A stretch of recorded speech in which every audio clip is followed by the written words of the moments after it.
My deceitful fiancé betrayed me with my own brother, and they soon began a relationship. My parents, shockingly, supported them and urged me to accept their bond. I'll never forget the day I came home to find my fiancé, Clara, and my brother, Ethan, kissing passionately on the living room sofa. I lost it, yanking him away from her, my fists clenched in rage. I wanted to pummel him, but Clara pleaded with me to stop. Then she hit me with the truth. "We've been trying to figure out how to tell you," she said. "This isn't the first time we've been together. We're in love. Please don't hate us. Hurting him would hurt me too." Her words shattered something inside me. I broke down, tears streaming, and screamed at them to leave, vowing never to see them again. I called off the engagement, and my parents stood by me, sending Ethan a furious message condemning his actions. As months passed, I half expected Ethan and Clara's relationship to fizzle out. But it didn't. Instead, they went public, posting a Facebook announcement of their commitment, complete with a photo of them beaming on a beach in the Bahamas.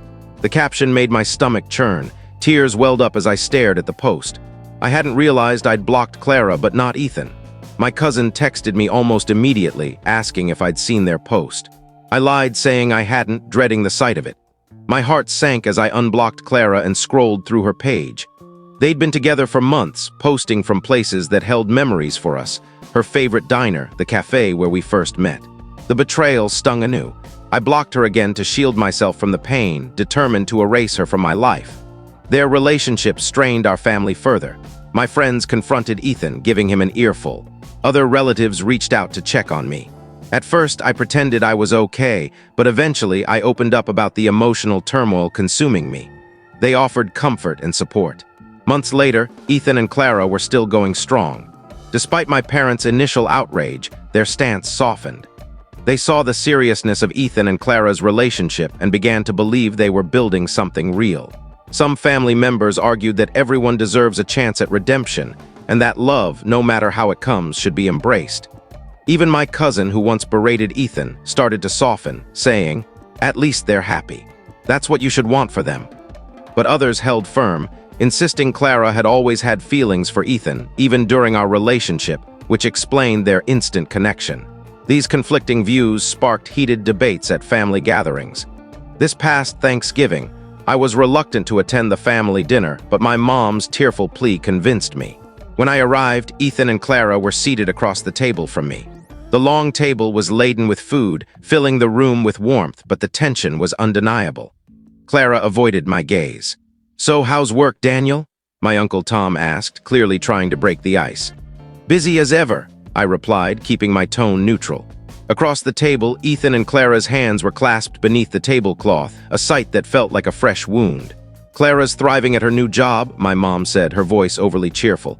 "She's been working so hard." I gritted my teeth, staring at my plate of mashed potatoes. "Yeah, she's incredible," Ethan added, smiling at her. "I'm so proud." The silence that followed was heavy, everyone tiptoeing around the awkwardness.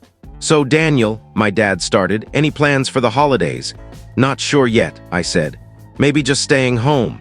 Ethan looked at me and I could tell he wanted me to stay, but he stayed quiet. Clara, however, spoke up.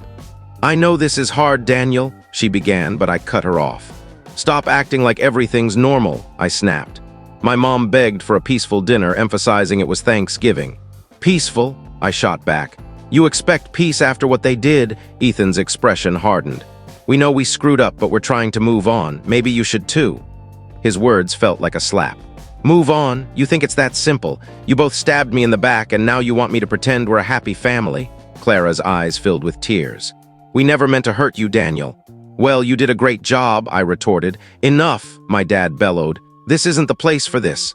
I was done pretending. "It's not okay." "It'll never be okay," I said, storming out and slamming the door behind me. After that night, some family members stood by me, while others began to sympathize with Ethan and Clara. It felt like another betrayal. The situation worsened when Ethan and Clara announced they were moving in together. My phone buzzed with notifications from the family group chat. Expecting lighthearted chatter, I was stunned to see Ethan's message about their exciting news. My chest tightened. The flood of congratulations from my family, my mom, dad, and Uncle Tom, made me feel sick. How could they celebrate this? Did they forget what Ethan and Clara did to me? Furious, I typed a scathing message. "Are you serious? You're congratulating them like they didn't ruin my life?" The chat fell silent, the supportive messages halting. My mom responded, saying she understood my pain but that they were still family and we should support each other. The argument exploded with family members taking sides, most now defending Ethan and Clara, others trying to calm me. I lashed out saying they weren't the ones betrayed by their own brother and fiancé. They dismissed my pain, saying everyone makes mistakes. Exhausted, I finally snapped. I'm done. Enjoy your lives together. Don't expect me to be part of it. I left the chat, silenced my phone, and shut out the chaos. The family divide deepened, with most gradually accepting Ethan and Clara's relationship as genuine. I felt increasingly alone, watching my family side with them as if my pain didn't matter. Then my mom called, inviting me to a casual family dinner. When I arrived, the house was eerily quiet. Ethan, Clara, and my parents were already seated. My stomach knotted. I knew this wasn't just a meal. "What's going on?" I demanded. My mom exchanged a nervous glance with my dad.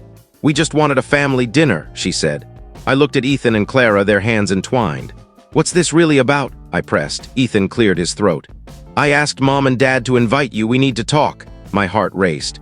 "Go on," I said. Clara spoke first. "We know we've hurt you, Daniel. We just want to be honest." Ethan finished. "We're getting engaged." The room felt suffocating. My mom tried to calm me, but Ethan's attempt to justify their love and future together was too much. I couldn't stomach the thought of them building the life I'd planned with Clara. I stood, my chair scraping loudly, and walked out without a word. The final blow came when they sent out wedding invitations. My family pressured me to attend, saying it was time to move on and support Ethan's happiness to heal the family rift. But how could I watch my ex-fiancé marry my brother? As the wedding day neared, the pressure intensified. My parents, once my strongest allies, now insisted attending was the mature thing to do. Every part of me rejected the idea. Watching them vow their lives to each other was unbearable. Ultimately, I chose not to attend. I prioritized my mental health, knowing the wedding would only deepen my pain. On the day of the ceremony, while my family celebrated, I sat alone in my apartment, reflecting on the past and my future. Choosing not to go was a turning point. It marked the start of a new chapter focused on my healing and happiness, free from the family drama. Ethan and Clara married, surrounded by our family, while I distanced myself from those who supported them, not out of spite, but to protect myself. In the months that followed, I rebuilt my life. I reconnected with friends, immersed myself in work, and explored new hobbies that brought me joy. Some days, the betrayal still weighed heavily, but I was healing.